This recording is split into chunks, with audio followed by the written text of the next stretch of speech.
Hello दोस्तों, आ गया है सीआरई 2025 के सीट एलोकेशन का रिजल्ट। तो कैसे जाना है, ये दिल्ली एम्स की साइट है, उसमें ये 3 डॉट है, इस पर क्लिक करना है, इसमें रिक्रूटमेंट में जाना है।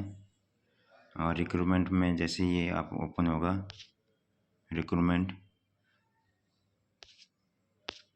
उसमें आपको ये कॉमन रिक्रूटमेंट एग्जामिनेशन में जाना है और फिर उसमें ये 2025 वाले में जाना है।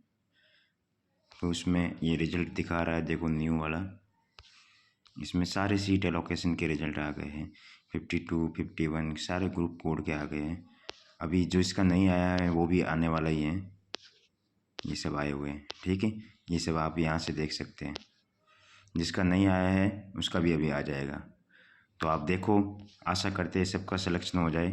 जिस चीज़ का जो एम्स मिला हुआ है अच्छे से डीवी करवाना, जैसे बुलाया है वैसे अच्छे से जाना, ठीक है। Okay bye, thank you.